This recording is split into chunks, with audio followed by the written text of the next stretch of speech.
Hi, everybody. It's Mimi from Be Heard, Empower Yourself.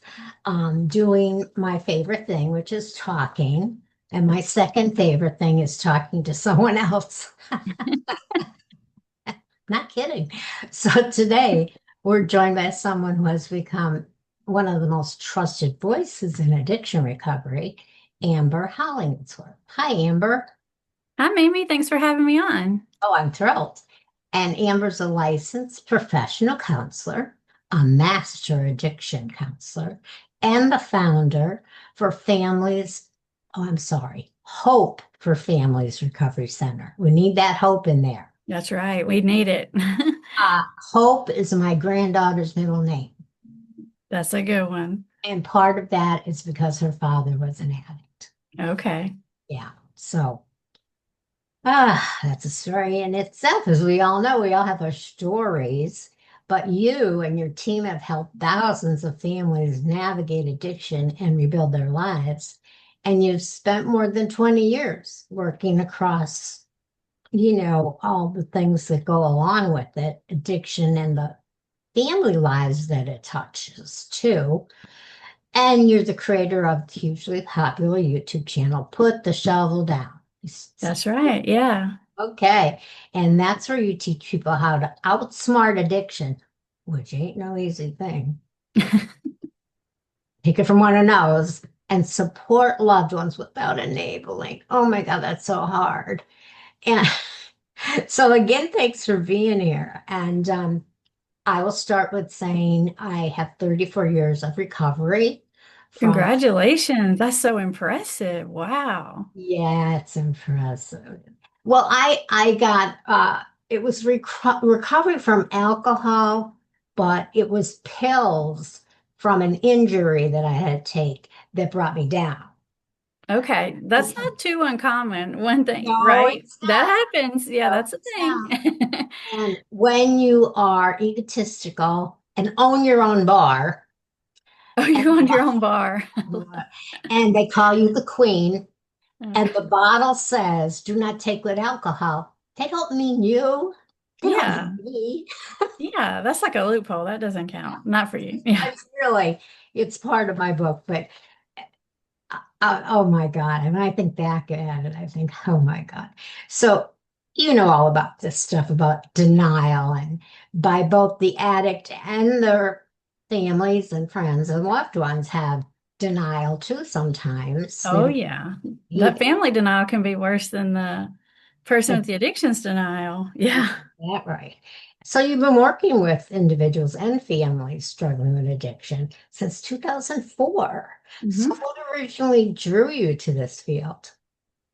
Well, I get asked that question a lot, Mimi, and I wish I had a better answer, but I landed here by accident.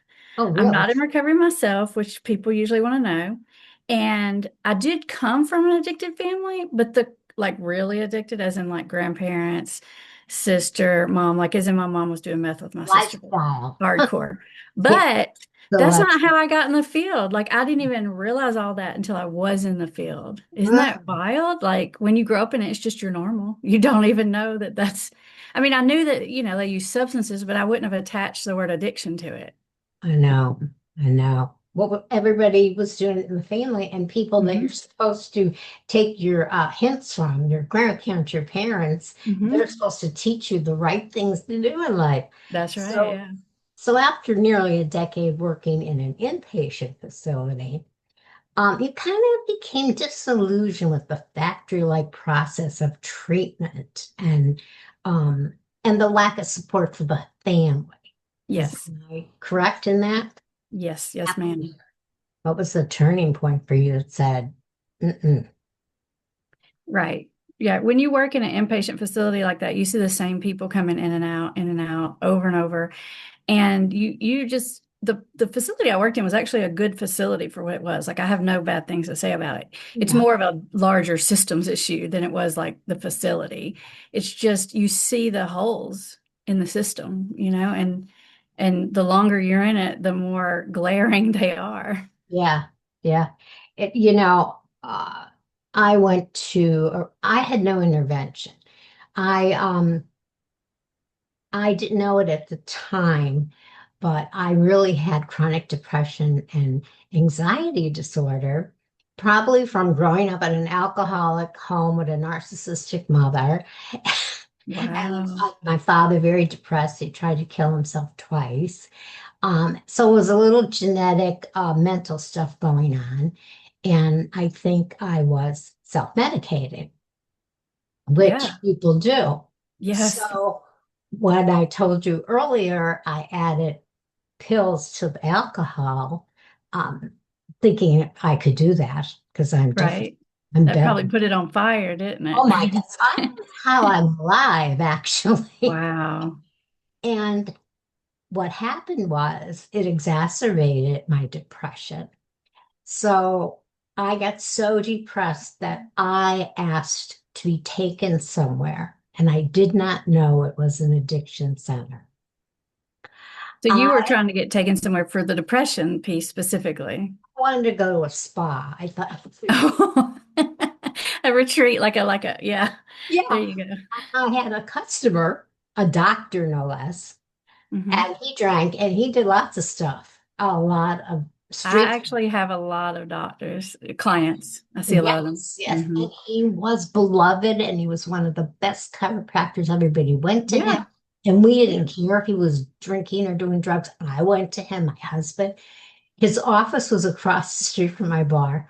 And he Okay. would call me during the day, like maybe 2 o'clock, still seeing patients, and say, Marie, make me a drink and make me a good one and bring it And over. you know what that meant. Thought nothing of it because I was an addiction and didn't think I was. But Right. anyway, it came to me that whenever you're going to love this part, Dr. Bob, his name was Dr. Bob. Dr. Bob. How Hello. about that? Like Bill and Dr. Bob. Yeah. And so, Yeah. and I didn't know that then. Hmm. Um, every once in a while, when he'd get really bad, like he'd go to this place and he'd go for a few weeks and he'd come back and he would just drink. He wouldn't do any of the drugs and he was better. Oh, so in his mind, he was going to come off of the drugs because that was the problem. But the That was a drinking, that's not an issue. Everyone And drinks. in my mind, he went somewhere and got arrested and, you know, flushed, the system flushed. I don't know what I was thinking. Like a reset, a nice Yeah, reset. reset. So Yeah. I packed magazines in a bathing suit and he took me to this place called Marworth, which had been Governor Scranton, who some people know Governor Scranton. He actually ran for president a few decades, a lot of decades ago. And Scranton is named for him, Governor Okay. Scranton. And it was their mansion, and they had turned it into a rehab facility because there was addiction throughout their family. Yeah, Nobody's immune, even people with money and that's right. notoriety. So I go to this beautiful mansion, and they threw my magazines away and said, "You don't need the bathing suit." And I was like, "What?" And I'll tell you what, Amber, they had to medically detox me. I was, at that stage, I think 5 days. And did you have any clue? Like, I know you knew you were depressed, but did you have any clue that you had like the dependency going on? No, No, you were surprised. Okay. I just thought I was depressed. I thought it was depression. So, um, actually, the drug, I think it's lithium or Librium. You would know. Probably Librium. Librium, because I Yeah. said you were doing the Librium shuffle for 5 days. Like I didn't know where I was. They would Listen, just, I worked in detail. I did my time. I call that addiction you know, counselor hell. You're you thinking, I know, went to school for this. I Right. It's know. rough in there. So they didn't give me a big book until 5 days because I wouldn't be able to open the book, Oh, yeah. Yeah, never for mind sure. read it. You Yeah. know, my husband was allowed to come up then after 5 days, talking about denial. And he said, "Honey, I stopped drinking for you." Classic. Hmm. And I said, "Honey, that's wonderful, but we have to sell the bar." And he Hmm. said to me, "What did they do to you in 5 days?" Yeah, I was literally just thinking that. If you went in not even thinking I have any kind of alcohol or drug problem, and then they Yes. detox you and you had made up your mind to sell a bar at 5 days in, what did I'm, happen that caused that shift? I'm very, well, I'm very spiritual. I didn't know how spiritual I was at the time. And I'm pretty intelligent and I get things very quickly, very quickly. Hmm. And the minute they got my mind working again, that it Hmm. cleared, I just had to read like a couple chapters and I knew what was going on, you know. Yeah, And again, I had the family background, so I had it, you know, I knew what that was with my father. true. That's a good point. Yeah. You'd God, seen it from the other angle. my father, you know, so Hmm. that's my introduction. Um, so you left that inpatient work and you founded the Hope for Families Recovery Center. And what was your vision for that center when you started it? Well, the main vision for me, the piece was the family piece, because Uh, when you work with people who have addictions, you constantly hear from them all the things their family's doing, and you secretly think it in your head, oh my God, please stop doing that. Like, the families, they're just doing the best they can. I felt sorry for the families way more than I did the people with the addiction, because they're suffering more actually. And so I felt so sorry for them, but they were sabotaging me and making me feel secretly crazy. And I thought if you knew what I knew, you would do this, or you would do that, or you would do this. And so the center I opened, we decided we were going to deal with addiction from a family perspective, but mhm. not all in the same room like traditional family counseling. Like, we don't put you in the same room because I find when you do that, it's, first of all, it's miserable for me. So that's a pretty good reason right there. But either no one says anything because they don't want to argue in front of the counselor, and then they leave thinking, well, that's not helpful. Or they do say things and then it's a big old argument and they leave feeling mad and they think, well, that's not helpful. Like So an we sort of intervention. conquer and divide. Like, we give the family their own person, Yeah, and we give the person with addiction their own person. That's usually me. We call it lawyering. And I always say I'm always a defense attorney. So yeah. I tell them it's my job to dig you out of whatever hole you've gotten yourself in. I got your back. That's my job. I was involved in a few interventions, and the one I did with my family on my sister, my baby sister, who was 10 years younger than me. Mhm. She immediately turned everything that was said back to that person. Yeah, but you are the one that gave me my first joint. That's right. Yeah. So, oh my That's gosh, right. oh, it was hot. Yeah, it's like a ninja skill. It was crazy. And Yeah, that's what happens. They're going to get right into finding something out they could throw at you, and it's a war. Now it's a war. Nobody's helping nobody, you know? So you help thousands of family get back on track with your method. And your center outgrew two buildings. well, we've moved a couple of times, but we've actually gone mostly virtual these days. We were doing a lot of online videos, and then Mhm. COVID happened, and all the things kind of at one time sort of converged. And so we do a lot virtually. We still have an office building that we go to because it's nice to be with each other, my team, but most of it's done virtually. And none of this happened for me until 2020. 2020 changed a lot of lives. It really did. Yeah. Uh, my husband, now don't get nervous. Okay. He's my third husband. Okay. However, I'm with him since 1987. Okay. That's a long So time. that means it was those guys, not me. Well, it means those two didn't last that long. So they were just, yeah. Rejects. Yeah, there you go. Yeah, there we Practice, you know that. practice Well, runs. I just heard that the human mind really doesn't start being fully mature to your 30. I used to think it was in your 20s. Now they're saying 30. And by the time I was 30, I was already divorced twice with two children. So what Yeah. was I thinking? I wasn't, you know, ready. Yeah. But I say that because there was addiction. There was my depression that I didn't realize I had genetically. There was a lot of things. And there was the attraction to marry your father, which is a Like that very subconscious. well-known Yeah. concept. Mhm. And I very much believe it because I've seen it in my own girls. So one of your core messages is that addiction's predictable That's and right. can be outsmarted. Talk That's right. about that. People are not powerless. Let's hear something about that. Well, it actually it connects a lot to what you were saying about your sister in that intervention. Like if you would have told me the situation, I could have told you that that's what was going to happen, that there's Hmm. going to be that defensiveness.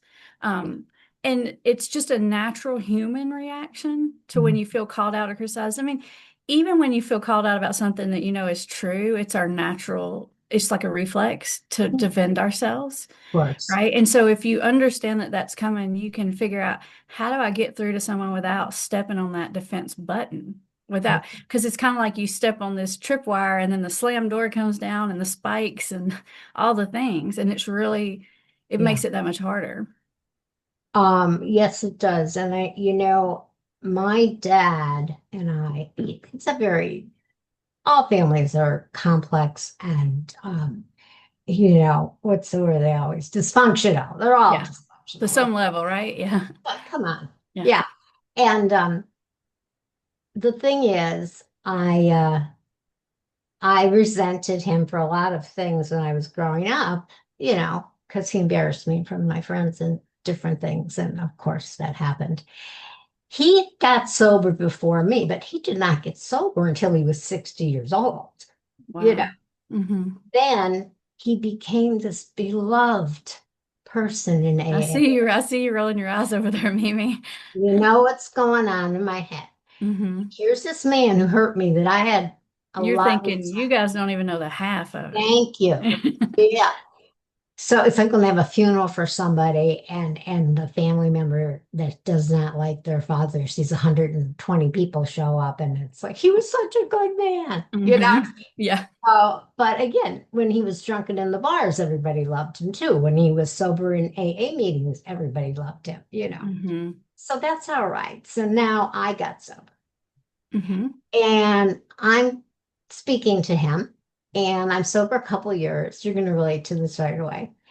And I'm doing the steps. Right. And I get to the amendments, you got to make amends. And Hmm. the light bulb went on, and I went, my father didn't make amends Yeah. to me. Where's my amends? I didn't get my amends. Yeah. So I was really mad at him. And my sponsor had told me to write a letter to my father with all the things that I felt he needed to make amends for. Okay. It was That's a two bold pages. choice. Oh, it was a I'm kind of scared to look now. no way. Yeah, my face is very, yeah. My feelings are always on my face. It was 2 pages long. And for some reason, I had it folded up and always in my purse. I always had it on me. And I wasn't talking to him once I found out about the 10th, about the ninth step that he Hmm. had made amends to stop talking to him. So for some reason, no cell phones. This is going back. My husband dropped me off at a meeting, drove away, and there was no meeting. And so I couldn't call him. And I realized I was a block away from my parents' house. Oh, The Lord works in I was mysterious gonna ways. say that sounds like fate or something. Yeah. Something was working in the back. Hmm. So I thought I'll just go use the phone. I won't stay long. Get smoke out. So I go in to do that. And my father came over to me and he hugged me and he said, you know I love you, right? And I went, maybe that's not enough. Oh, Oh, I'm bold. that is bold. And he said to me, what do you need? And I went in my purse and I pulled out the two As a pages of matter of the fact, I got a list right here. right. And he said, do you want me to read it now? I said, oh no. Just the fact that you have it, I feel better already. And things happen for a reason because who knows how long. But people always get a kick out of that story. I love Yeah. that story. And I think it does say something about where your dad was at that he said, what do you need in your response to that? Yeah. Because you were upset, you were coming in with your spikes up, right? You had your Yeah. spikes up, and he said something, and you put your spikes up, and then he didn't spike up back. No, he did He not. responded to that well. So even if he hadn't done the amends, there was some recovery work in there. Oh, yes. Oh yeah. Oh, yes.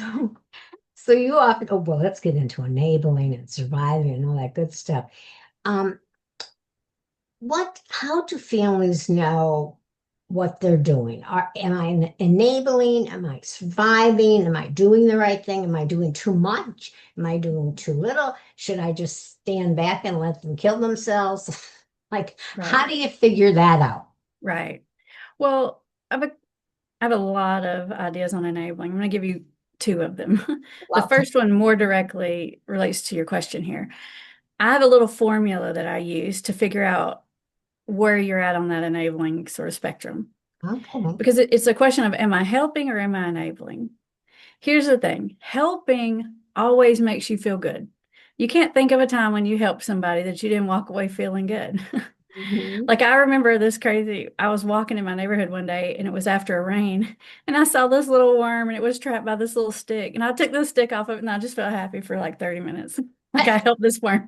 See, that's Yeah. how powerful it is. You feel good. You get like all the dopamines and the serotonins. Yeah. So when you're helping, you feel good. When you're enabling, you feel resentful because you felt like you're doing it, but you didn't want to do it and you felt like you had to for some reason. Yeah. And Oh, yeah. that's Oh, how you can know if you check in with yourself and say, how do I feel about this? If you feel good about what you're doing, then you're probably helping. And if you don't feel good about it, then you might be over into the other category. when I know I'm enabling, even though I did it afterwards, I know I was manipulated. Mm-hmm. I have a lot of firsthand knowledge with this because she doesn't listen to my show, so I'll say it. My granddaughter I don't know if she's addicted, but she's bipolar. Mm-hmm. And she does not like to take the medication, which a lot of bipolar, that is the big problem. They That's don't, right. Yep. they don't like the way it makes them feel. So then they go off it and they either go manic or very depressed. Right.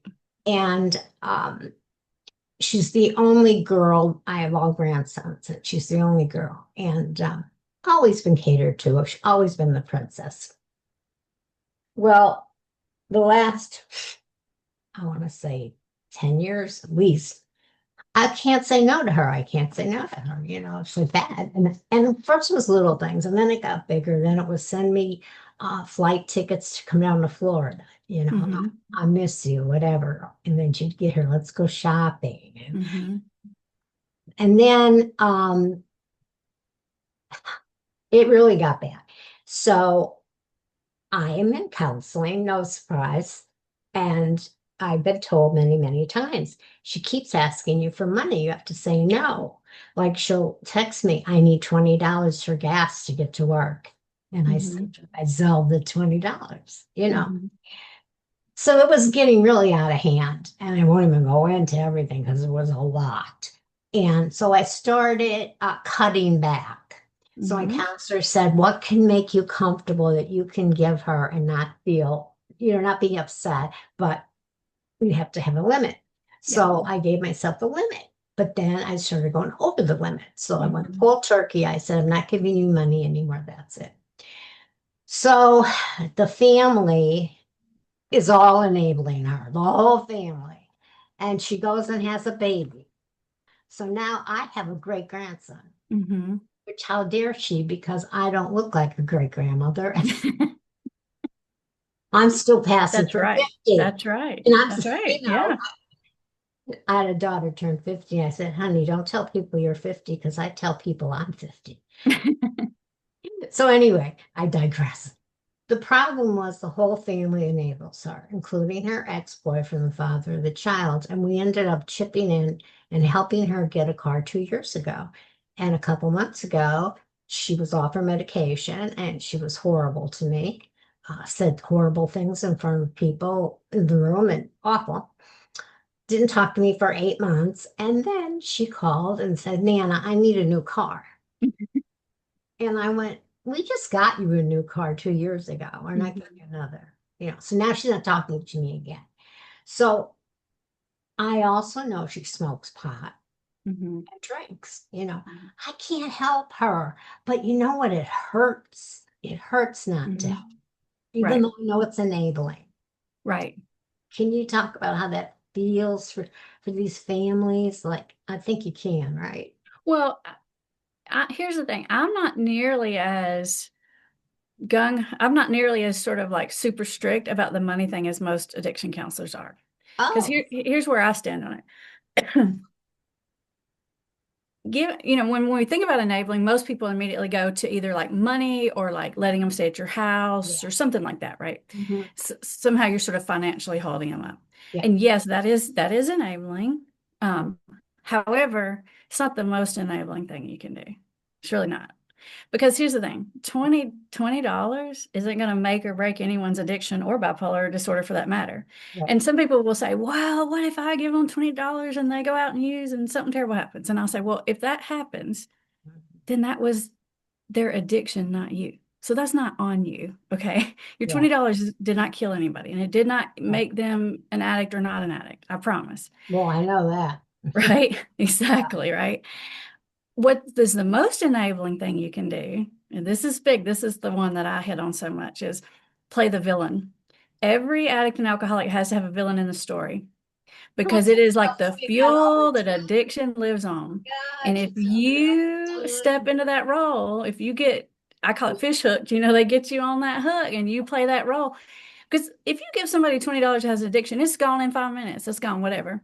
Yeah. If you act like a crazy maniac because you finally lost it one day and you said and did all these things, they will use that as emotional currency to continue using for 20 years. Like Yeah. that one thing you said or you did they'll Yeah. just justify it in their own head. They'll throw Yeah. it back in your face Yeah. over. So I'm like, $20, whatever. I Yeah. mean, it's not Yeah. like I'm saying give them money. I'm just saying like, Yeah. that's not the big thing. Not even like her poor mother, like she's a counselor. She's a counselor. She's a good one, but not with her own situation. Yeah. And she kept paying her rent all the time, and she'd be going from house to house and moving, and we have a child involved here too. Hmm. And finally, and I knew it the most correct situation, not ideal, but Hmm. most correct would be she has a basement apartment, my daughter. Was Hmm. just to let her stay there because then you know where the baby is and you're Right. taking care Right. of the baby. And And having a baby complicates things times a million, oh my God. right? Like And it's he's totally smart. different. He's very Hmm. smart. He's very adorable. And he thinks it's totally normal to stay wherever. Wherever he Hmm. stays, he's home. Right. And he doesn't seem to be affected at all yet, you Right. know. A lot of times you don't see that stuff till adulthood, I feel like. Yeah. Well, the last thing I'll tell you, because I don't want it to be at my show, but this is very important. My daughter, who is enabling my granddaughter, married a man that as soon as I saw him, I went, oh no, she's marrying my her father and her stepfather combined. Um, I knew it. Handsome as hell, wide, both sides of his mouth. I knew um, it. He was known for relapsing and going to these treatment centers and getting some time and then relapsing again. He was a good mhm. talker. He knew the big book by heart. He could recite it. Right. He got Right. sober enough that he was running a halfway house. And what happened was he didn't want anything to do with his daughter, one that's bipolar, Hmm. but he adored his son. And he always, when they got separated, my daughter and he would take his son for the weekend, just his son. And this one Hmm. weekend, Joey was 4, and Daddy was going to put him to bed. And he said, I'm going to the bathroom. And he locked the door, and he never came out of the bathroom Really? because he shot up in the bathroom and hung. Wow. Now, this 4-year-old boy, after a while, knocking on the door, Daddy, Daddy, Daddy, smart enough, he went next door and got the neighbors who got the police who took the hinges off the door. But nobody thought to take the child out of the room. Right. And he saw his father on the floor with Oh, the towel wrapped around him and the foam coming out of his mouth. oh man. And well, my daughter called me screaming, crying. I said, where do you want me? Do you want me with you or do you want me with my grandson? And she said, get him because where it happened, the city it happened in was his family. And Hmm. she didn't want the little guy to be around all the crying and the drama because he didn't even know what happened. Right. Because he's too little to understand, right? Right. So I got him, and all the way home, he was going, Mom, Nana, they took my daddy to the hospital. Hmm. And I said, yes, they did. So there's a lot of working pieces in that family story. There You is, yeah. There is. And it's probably why my daughter's a counselor because of what she went through growing up with me. And then there's genetic. I want to ask you about that. The difference between genetic factors and environmental, like actually having a gene for alcohol or addiction Hmm. or growing up in the environment. Hmm. Do you think they both can be responsible or do they both need to? I guess I'm somewhere in the middle on that. A lot of people talk about the gene. There's no, like there's a breast cancer gene. You can go get tested. Do you have this gene or you don't, right? Like so you would know your risk factor. Yeah, But there's not such of a gene that I know of for no, addiction, like a specific gene. right.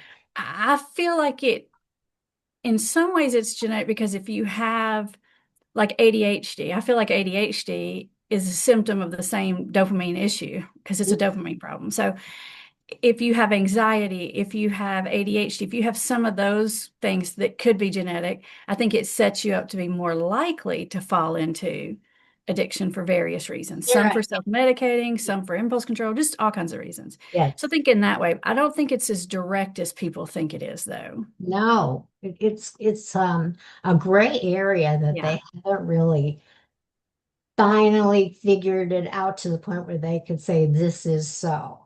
And But then I I also feel agree like about in the some ways, I feel like addiction, well, not in some ways, I feel like addiction isn't quite, it's not a disease. And I hesitate to say that because people get keyed up about it. I ah, sometimes use the language because I think the language of that is helpful because it destigmatizes it, and that's helpful. However, if you look at it from a purely disease standpoint, it really isn't. Yes, there are brain changes that happen when you have it, but it happens as a result of having it. You use long enough that you change your brain chemistry. And mhm. that brain chemistry, if you looked at it under scans, it looks very, very similar to when you are infatuated and in love. That's the same way your brain works. It looks very, very similar to when you're a teenager. I don't necessarily even know that it is a like genetic or disease, as in it's like not supposed to be that way. I think our brains are wired that way. We just live in a society now where we have so much excess that it's easy for it to run amok because that obsessive part, we need it in our brain for survival. And I think in a lot of ways still serves us very well.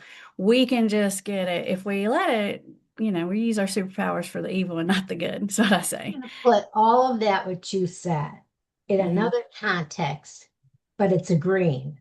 And this is what I'm hearing because I think I lived it. Hmm. I did not drink till I was 21 years old. Now, if I had this genetic gene, or maybe it was dormant, I don't know. I know a lot of people that drank a lot earlier. I hear a lot of stories in AA, where they drank when they were Hmm. teenagers, that That's kind of. right. Yeah. I didn't drink till I was 21. And the only reason I drank was because my first husband was an alcoholic and a sex addict, by the way, which they didn't even talk about when I Right. It was wasn't even a thing. You're no, right. it was, Yeah. I didn't know about it until I had divorced him twice because I married him twice. The story in that one too. But anyway, we would go to a bar and I would order a 7 and 7 and I would nurse that drink all night. Hmm. And he would make fun of me. Hmm. So I didn't start out wanting to drink or even liking drinking. Okay. Right. Right. But what happened was the depression that came up and the anxiety that came up, that was genetic. I Hmm. believe that because of my Yeah. and this bad marriage and this um, lollipop offered to me all the Like time. social reinforcement. Yeah, Yeah. like, Hmm. you'd feel better if you just had two drinks instead of one. Right. That's how I think I got on the Right. Like when alcohol is an addictive substance, and if you put it in consistently enough times, you're going to get addicted. I don't care who you are and what your genetics are. We don't think that about people that get addicted to nicotine. We don't think, oh, they have the gene for it. We think if you smoke nicotine or chew or whatever long enough, it's going to get you because it's addictive. It You can know, become I don't know that addictive. it's our brain working in a way it's not supposed to, I guess is what I'm saying. And I'm agreeing with Yeah. you. Yeah. Yeah. Different tone of voice and Hmm. examples. But Hmm. yes, I went out in the 60s, 70s. I was out there a couple times single. I wasn't always married. Hmm. Spaces in between. Yeah. And the in-betweens. Yeah. And just to be cool, I Hmm. would hold a cigarette, but I did not Right. smoke. I did not smoke. But everybody else at the bar, in that time, you could smoke in a bar, in a restaurant, would have the cigarette. And it looked so classy and elegant. And every movie you watched, they're all Like an smoking. accessory, like a cute bracelet, almost like. I miss, I'm Grace Kelly. Anyway, she don't even know who she is. But anyway, I do know who she is. it's good. Light it and I would put it to my mouth and I would pretend that I was inhaling. Hmm. I would buy a pack of cigarettes and it'd go stale before it went empty, Yeah. you know. So the same thing happened with the alcohol. Hmm. It was a prop in the Hmm. beginning. And then the prop, I went, oh, this makes me feel a little less anxious, Hmm. you know. And that's how it became an addiction. So I totally agree with what you're saying. There's just little nuances, though, how it's looked at. And Yeah. no matter what it is, it's a problem. And it's a There you problem go. Yeah. that I cannot solve for anybody but myself. There you go. Well, I mean, I love that. And I get myself, people don't like it when I share my thoughts on it. And I've given it a lot of thought. Like I done a million brain talks. I teach the whole brain addiction. I get it. I've thought about it a lot. And you did your research I've too. right. But the if we want to look at the facts of it, technically, it's Hmm. really not. I'm not really opposed to calling it a disease because I think it's helpful in some ways, Hmm. Hmm. honestly. So yeah. Well, I used the word self-medicating before. Hmm. And when they told me, when I went to this facility, it was a medical detox and Hmm. recovery center, which they all are not. But That's right. Yeah. I needed to, I could have died, if they just stopped me from taking stuff. And I had built up a very, very high tolerance for alcohol, very high.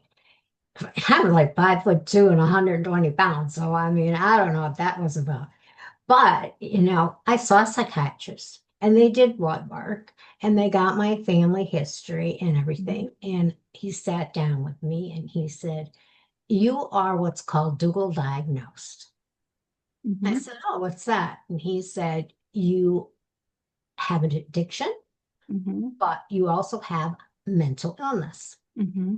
and you will for the rest of your life, the mental illness part. And what you were doing with the alcohol was medicating your depression and anxiety. Hmm. Hmm. You didn't know you were doing that. You just knew you felt better until you didn't. Right. Yes. It's just an ineffective Uh-huh. solution, is what I say. It works It's good for a liquor. while and then it backfires on We you. always say liquor's quicker. That's right. But yeah. And so for someone that didn't want to drink and like to drink, you know, um, Hmm. it became my medication at first, but I didn't Hmm. know what I was doing. I didn't know. And that might happen for a lot of people. Yeah. So I am still in counseling. I have a psychiatrist, even though I have 34 years of sobriety. Don't matter. I'm also a caretaker for a man that has stage 4 Parkinson's. Wow. And it's tough because he was a jock. He was an athletic person, Hmm. biking, swimming, and now he sits in a recliner all day. But I put a stop to that because I knew he was getting depressed and I got him into a program and he gets on a bus at 9 o'clock in the morning and I tell him he's going to work. Yeah. He's gone. And then we get 2 hours at night where this lovely woman comes and puts his jammies, gives him a shower, and he's like a little king now. But I bring that up because 2020, again, I had breast cancer.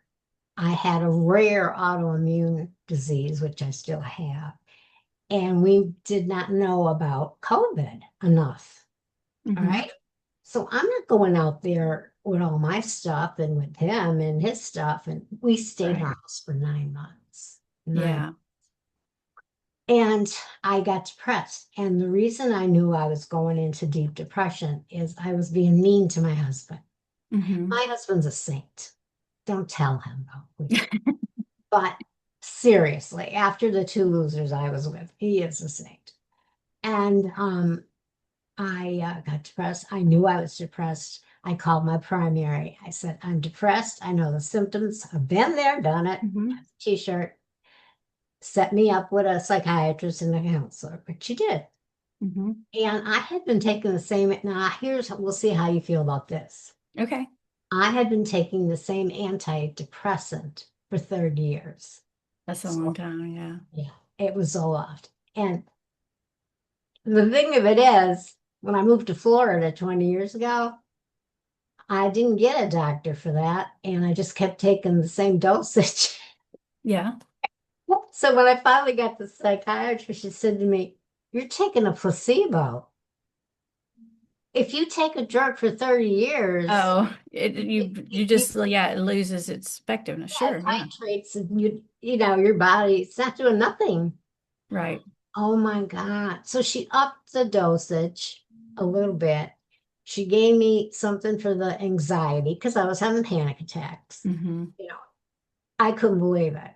But I also will tell you that talking to the counselor every 2 weeks, and we still do it on Zoom. We started because of Hmm. 2020, we still do it. I'm back to my old self again.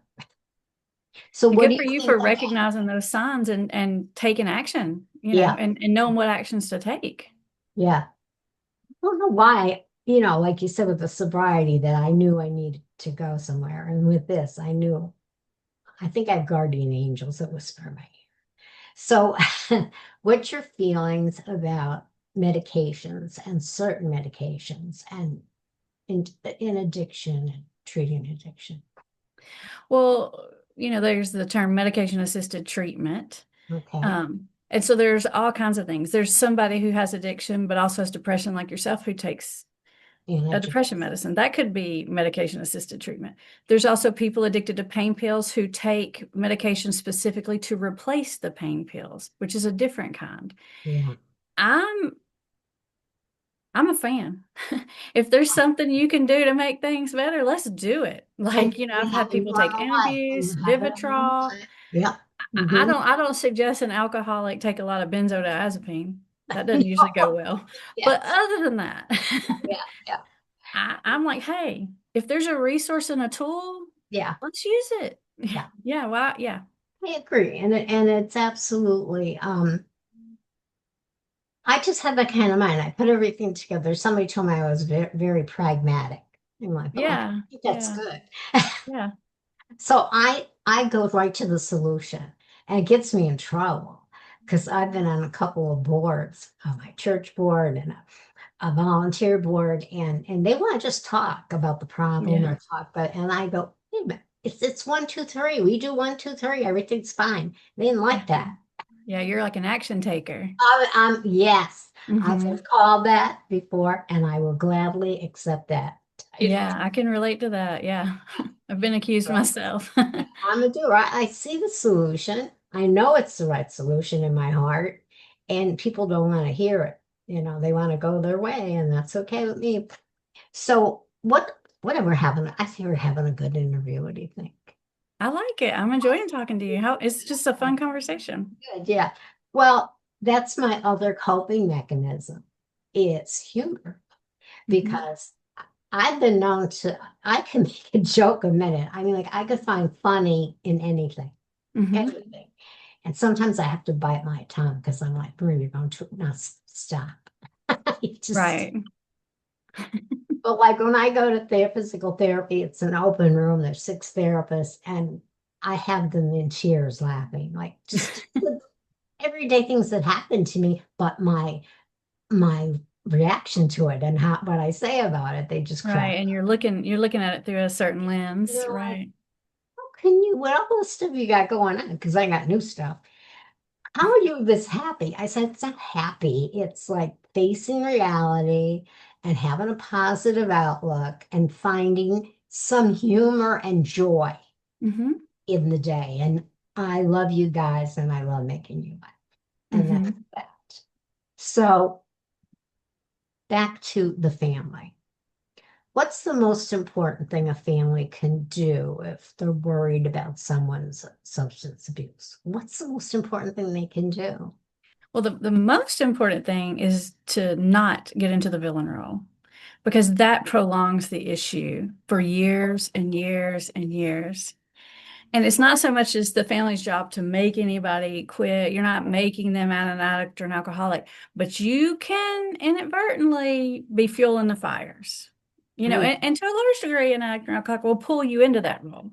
But once you realize what's happening, that you're playing a role in this, um, even if you're, unintentionally, mm, you what happens is you become a distraction, and that person will fixate on what you're doing wrong as a distraction to looking at what they're doing wrong. And the reason I know this, Mimi, is because in 20 years of working with people who have addictions, when they have a family member in that role, they can't talk about anything else.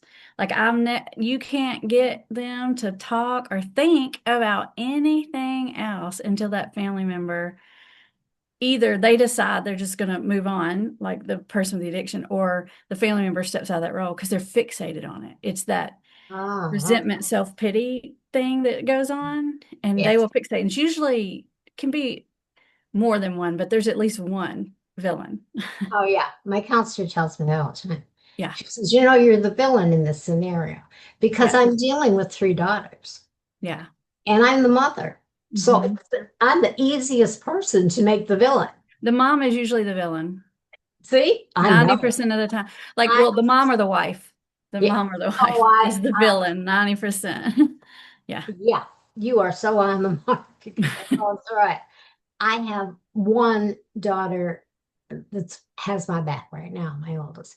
And then I have one, a psychologist, who's afraid to talk to me because she doesn't want her stepsister to feel that I'm taking sides. She's taking sides. Like, so Mhm. it's crazy. She only texts me, you know. Uh-huh. And she said that to me once. She said, I'm afraid to talk to you because you might bring up the thing, Like I could talk to you about your life. I don't have to talk to you Mhm. about. So it's like, oh my God, I Yeah. just have so much power over these people. Right. That's a Right. joke.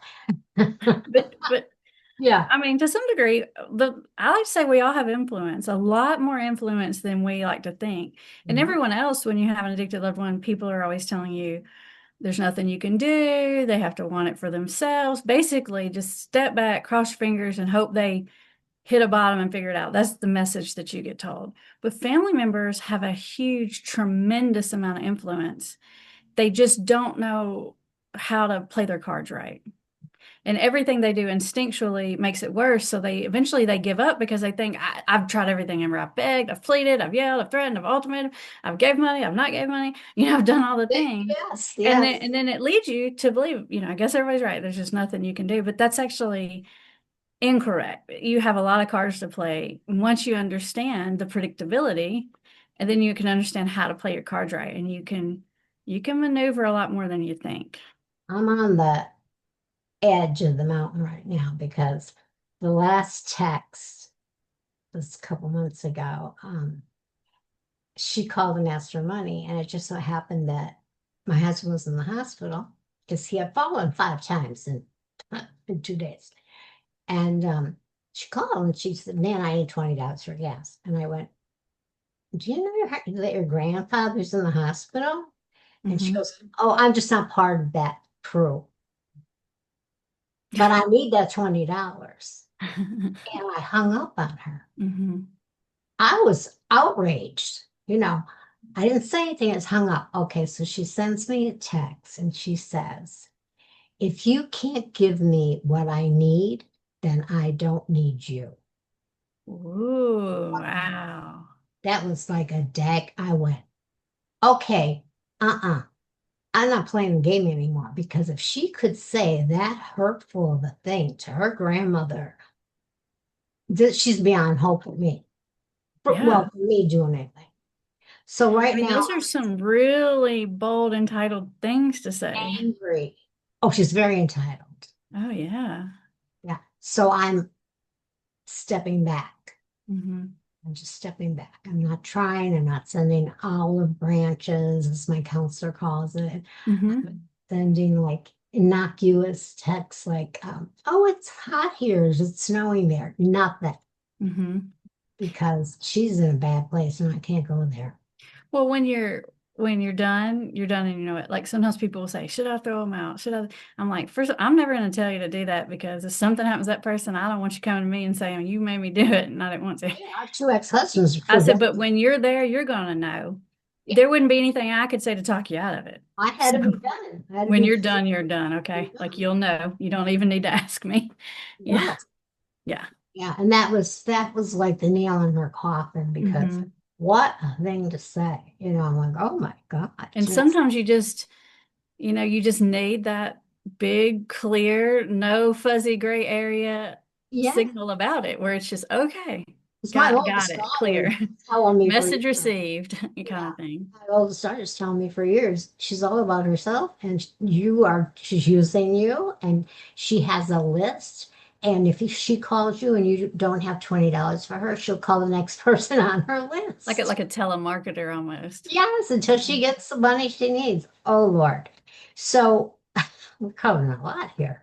Um, Online education, you do that. You do online on your podcast, right? Right. We have more than 1,000 videos. It may be approaching 2,000 this one. I don't even know that Yeah. are completely free right on our YouTube channel.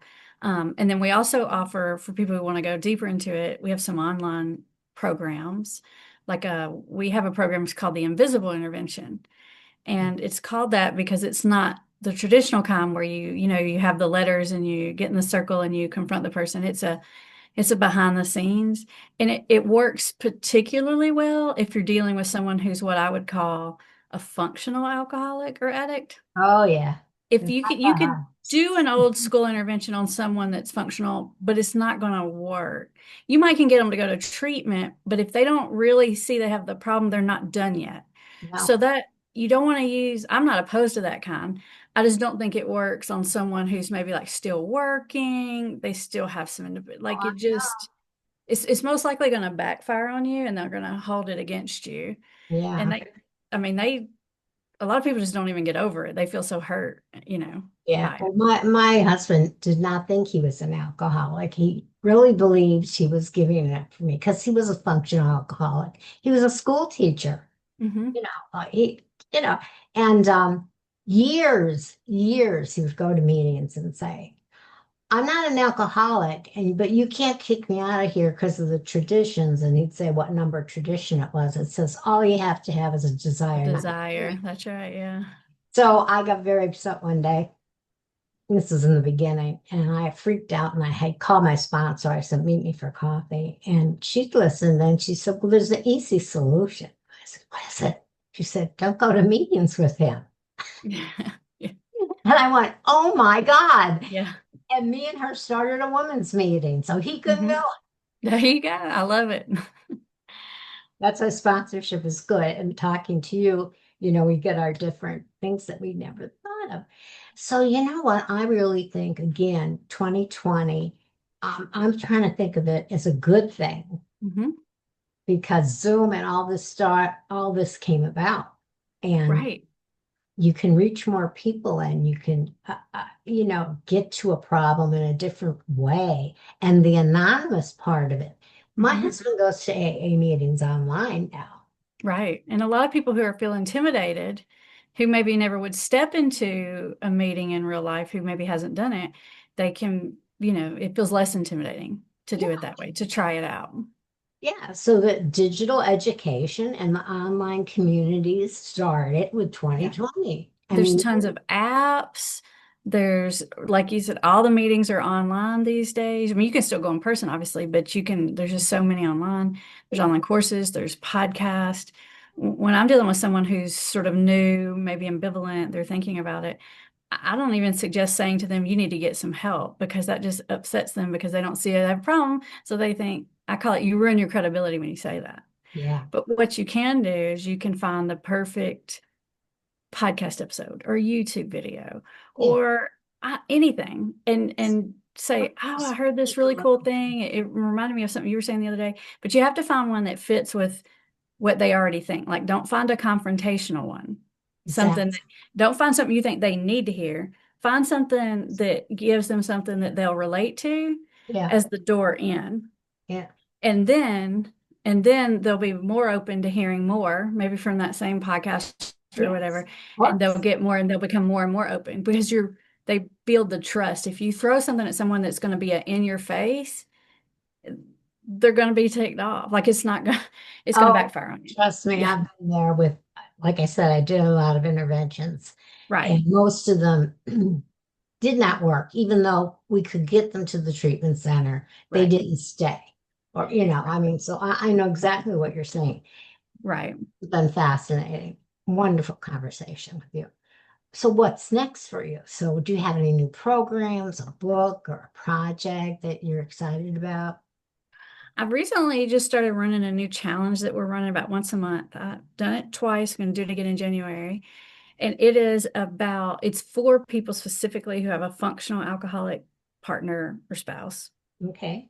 And it's about breaking through their denial. It's not about getting them to go to treatment, it's about getting them to see the problem. Because too often we're saying, you need help, go to treatment, this and that, and we're putting the cart before the horse because they don't see the problem first. Yeah, personal Right? denial. Yeah, Right. right. So step number one, let's let them see Right. that there's an issue, but it's a very non-confrontational. It's not a put you in the villain role. So how do I sidestep those arguments and defensiveness and get them to see it in a way that doesn't put their shield up? Because that's the problem is you keep trying to show it to them in a way that's making them put their shield up, and that's making it take longer. So is this going to have a name? Do you have a name for it? I've been calling it the Motivation Unlocked Challenge, but I've been Motivation. thinking about changing the name. That's why I didn't say it. Well, you better email me. Okay, I'll email you the link. Yeah. Even if I change the name, it's still the same challenge, but Yeah, I know. I I got you. might just change it to the denial breakthrough, which I know sounds boring. I told you I'm not good at naming things. The Well, naming maybe thing I maybe I'll really think of a struggle with. name and email it to you. Now, was that your email? Because it was very short. The .com. Which How one? did you finally get my email? I got the invitation. I got two emails from you this morning. Yeah. I'm my email is Amber at HFFRC, but I think you Okay. were also contacting my office manager. She's appointments at. Okay. But I got two this morning, basically just saying the thing had changed. Yeah. Yeah.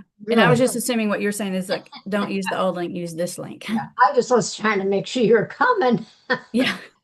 So I can email you at amber at, At say it again, HFFRC. HF as in Frank, Uh-huh. RalC.com. Yeah, but there's two F's. So it's Amber Frank. Oh, okay. Amber is Hope for Families Recovery Center is what it stands for. So yeah. HFF. FRC.com. Yeah, Gotcha. that's it. Okay. I'll get you a good name. You got it. So this is great. Your work has helped so many people feel less alone and more empowered in the face of addiction. And I want to thank you for sharing your insight and for the work that you do every day. Well, Thank thank you you for so having me. much. And thank you for the work that you're doing. Thank Like we're soldiers. You're a soldier out there. Well, I can tell you, I gotta sign off, but I will tell you that I'm into a lot of things, and I'm into this Akashic records and the fact that you lived more than one life, which I always believed. I always believed that. Hmm. And the spiritual guide, my first reading, said to me, "At six lives, and your first life was 200 AD, and you were a female gladiator." Oh, She had me at gladiator. that's kind of badass. I'll tell you what, if I didn't believe that that stuff might be true, I believe it now. Yeah, especially if I get told I was something really cool like that, I'll say, yeah, Yeah, that sounds I right. like it. I'm for that. So the female gladiator has I to know love it. her work. But I love talking to you, and my listeners, I'm sure, love listening. And we will talk again.